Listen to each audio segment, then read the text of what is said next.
अस्सलाम वालेकुम, welcome to my YouTube channel learning with C. आज हम लोग लेसन नंबर 15 को डिस्कस करेंगे। हम लोगों ने अब तक 1 to 14 लेसन्स जो हैं आपके साथ मैंने वीडियोस शेयर की हैं। आप वो सारी वीडियोस भी देख सकते हैं। वीडियो स्टार्ट करने से पहले मैं आप सबसे रिक्वेस्ट करती हूँ कि मेरे चैनल को सब्सक्राइब करें, लाइक करें, कमेंट करें और ऑल्सो शेयर करें। तो ये जो लेसन है बेसिकली उसका देखते हैं कि क्या किस बारे में है। दी री establishment of English in middle English period. Topic 1 है changes after 1200 and loss of Normandy. तो यहाँ पे फर्स्ट है चेंजिंग कंडीशंस आफ्टर 1200। तो बेसिकली 1200 के बाद जो था ना, जो सबसे लो लेवल लो क्लास का जो तबका था ना, जो क्या कहते हैं, उसमें जो इंग्लिश जो थी वो बहुत ज़्यादा यूज़ होना शुरू हो गई थी। पहले जो थे एलाइट क्लास, जो एलीट क्लास थी हमारी, वो यूज़ करती थी इंग्लिश को, लेकिन जैसे जैसे टाइम गुजरा जो लो क्लास के लोग थे वो भी इंग्लिश को यूज़ करना शुरू हो गए थे, जिसकी वजह से जो क्या हुआ कि आहिस्ता आहिस्ता जो थी इंग्लिश हर तरफ अपना जो था ना डोमिनेंट हो गई।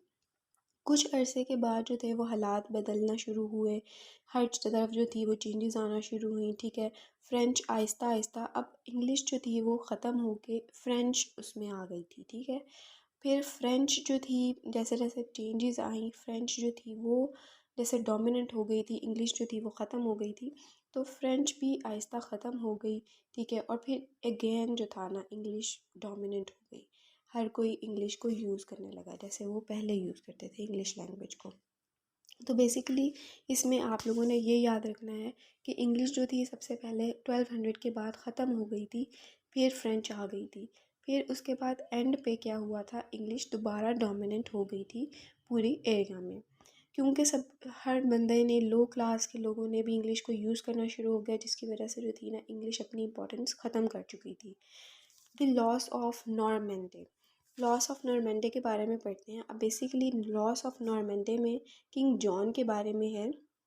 किंग जॉन ने क्या किया कि फ़्रेंच के कहने पे, फ़्रेंच के लोगों के कहने पे, फ़्रेंच के किंग की वजह से उसने डची और इसके सन को खो दिया। ठीक है, और विलियम ने जब इसको फ़तह किया तो उसके बाद जो था ना एंग्लो नॉर्मन का एंड हो गया। अब इसमें आप लोगों ने सिर्फ ये याद रखना है कि redefined relations between the three kingdoms. इसमें बेसिकली आपने 3 किंगडम्स के बारे में ज़िक्र करना है, किंग जॉन का, ठीक है, और विलियम का, और उसके बाद लास्ट पे जो है ना आप लोगों ने फ्रेंच के किंग का। ठीक है, ये 3 जो किंग्स हैं आप लोगों ने उनका इसमें डिस्कस करना है। French reinforcement. अब इसमें क्या है, इस टॉपिक में हम लोग देख लेते हैं। जब इसमें हम बताया जा रहा है कि जब नॉर्मन फ्रेंच ने, जब उसने क्या कहते हैं, विलियम ने फ़तह किया था नॉर्मन को, ठीक है, एंड किया था, सॉरी, तो जब नॉर्मन फ़तह हुआ था तो इंग्लिश, फ्रेंच के जो वर्ड्स थे और इंग्लिश में वो यूज़ होना शुरू हो गए थे। मतलब ये है कि इंग्लिश में फ़्रेंच के वर्ड्स यूज़ होना शुरू हो गए थे जब नॉर्मन फ़तह हुआ था।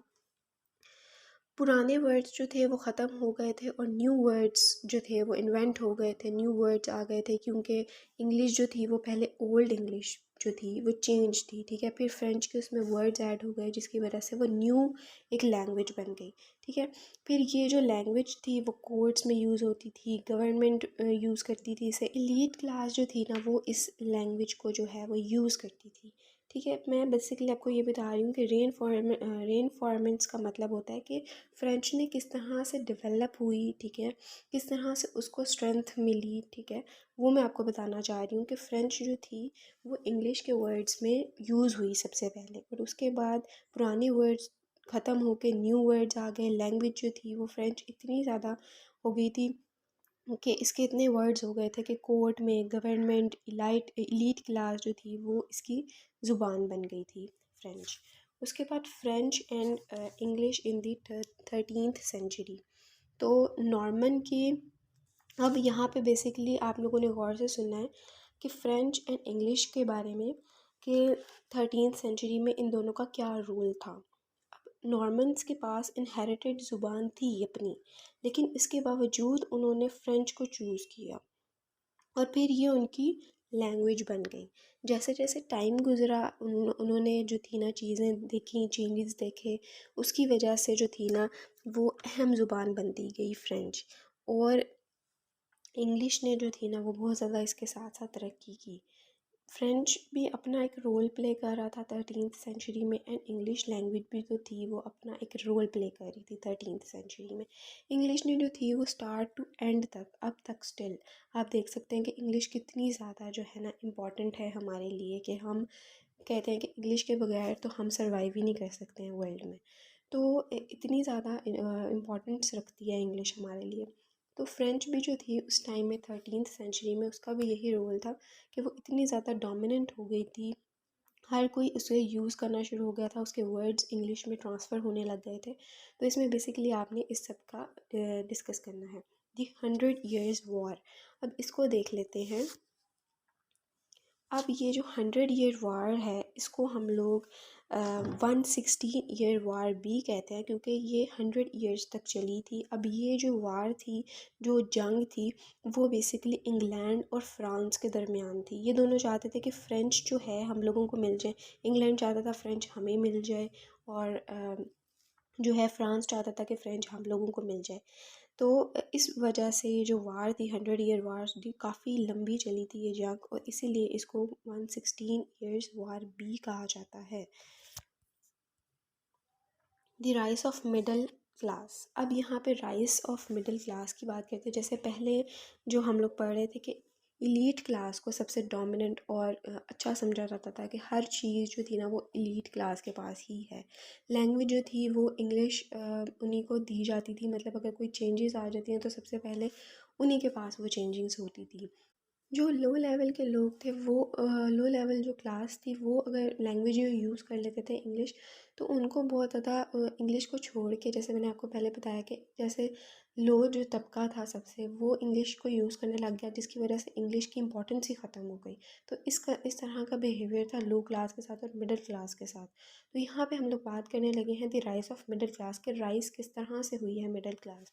अब मिडिल क्लास की बात करते हैं कि आहिस्ता आहिस्ता, अब ये जो राइस ऑफ मिडिल क्लास है ये बेसिकली 18th सेंचुरी की बात हो रही है, कि आहिस्ता आहिस्ता 18th सेंचुरी में मिडिल क्लास ने राइस जो है वो होना शुरू हो गई। 18th सेंचुरी में आहिस्ता आहिस्ता मिडिल क्लास जो थी ना वो आना शुरू हो गई थी। ये दोनों ठीक है। उसके बाद ये अब क्यों राइस हुई थी, क्या वजूहात थी जिनकी बेस पे ये जो है ना उसको तरक्की मिली, डेवलप हुई थी।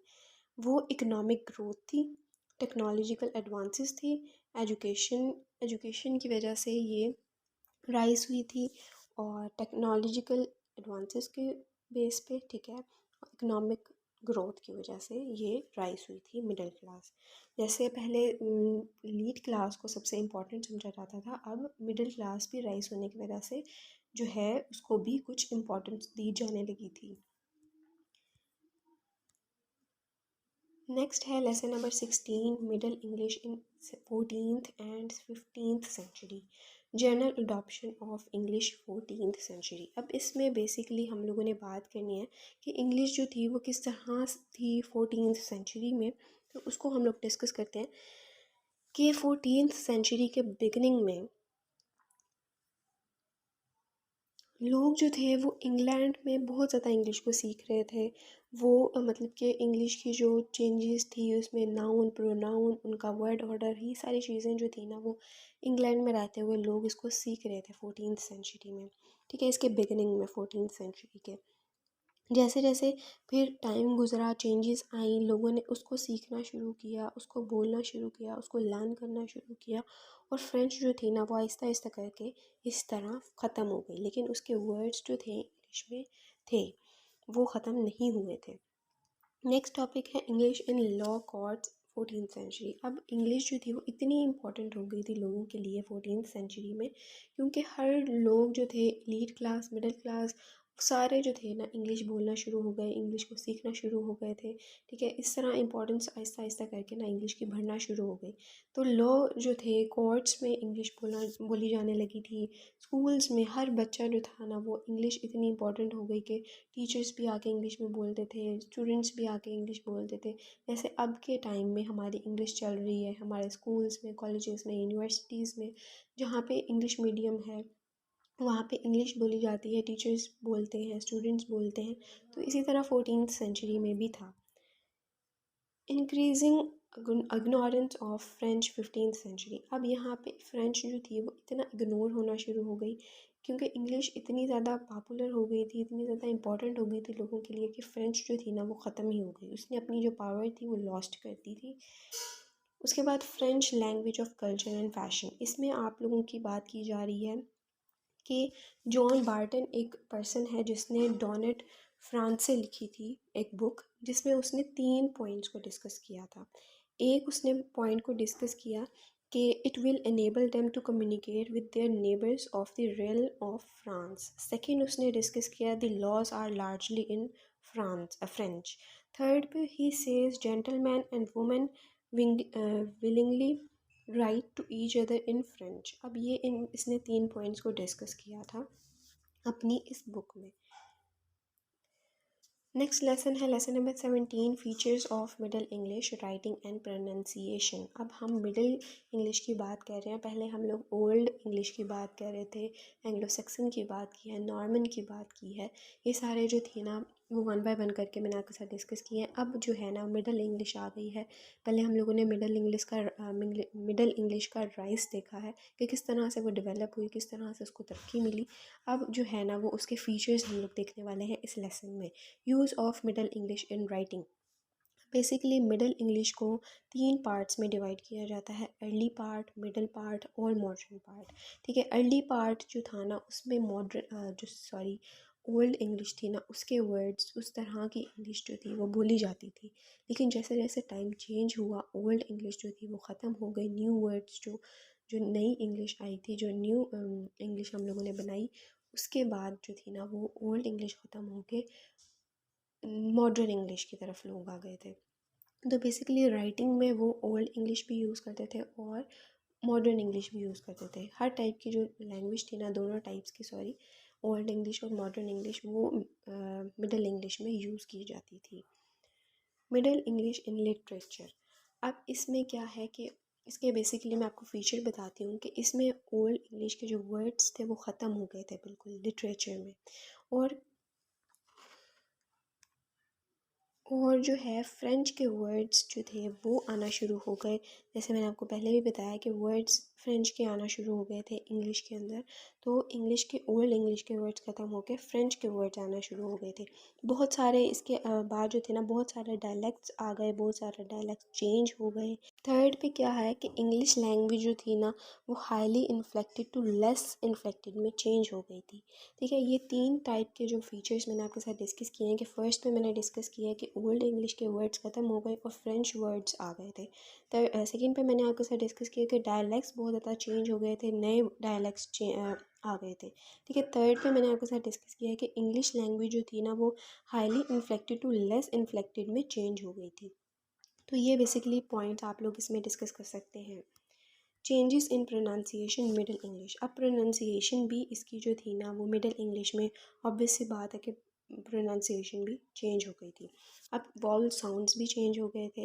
जैसे मैंने आपको बताया था कि लॉन्ग लॉन्ग वाउल्स ज़्यादातर लोग जो हैं वो यूज़ करते थे ओल्ड इंग्लिश में, लेकिन जो मिडल इंग्लिश में है शॉर्ट वाउल्स का अगेन जो था ना वो सिस्टम चल पड़ा था, अगेन आना शुरू हो गए थे। शॉर्ट वाउल्स भी लोग यूज़ करते थे और लॉन्ग वाउल्स भी यूज़ किए जाते थे मिडल इंग्लिश में। अब इसमें comparison end of old English and middle English spelling.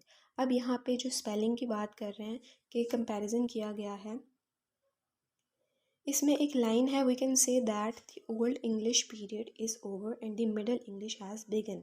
तो ओल्ड इंग्लिश पीरियड को इसमें आपने डिस्कस करना है और मिडल इंग्लिश को इसमें डिस्कस करना है कि ओल्ड इंग्लिश पीरियड जो था ना वो मिडल इंग्लिश के आने के बाद जो था ना वो ख़त्म हो गया था, उसने अपनी पावर लॉस्ट कर दी, और जो मिडल इंग्लिश था उसकी पावर बहुत ज़्यादा डोमिनेंट हो गया था। ठीक है, जैसे जैसे टाइम गुजरा। न्यू स्पेलिंग कन्वेंशन, जिसमें स्पेलिंग के बारे में बात की गई है।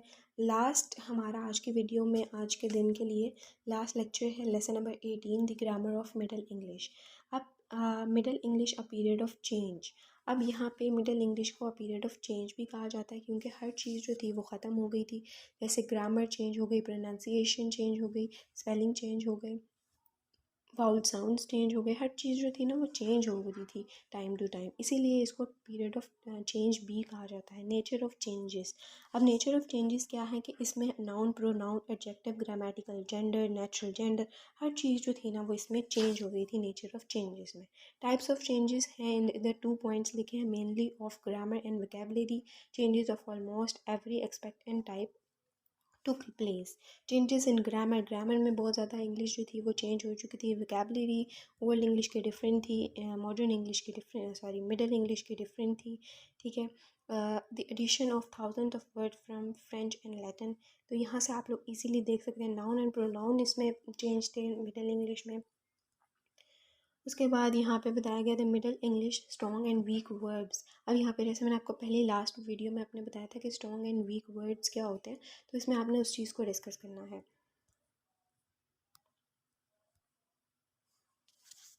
चलें जी, आई होप कि आपको सारी जो lesson number 15 to lesson number 18 तक समझ आया होगा, क्योंकि मैंने आपको थोड़ा थोड़ा कॉन्सेप्ट दिया है, हर चीज़ का इतनी डिटेल में बताने की कोशिश नहीं किया है ताकि आपको थोड़ी थोड़ी चीज़ें याद रहें। ठीक है, आज के लिए इतना ही। अल्लाह हाफ़िज़, मिलते हैं अपनी नेक्स्ट वीडियो में।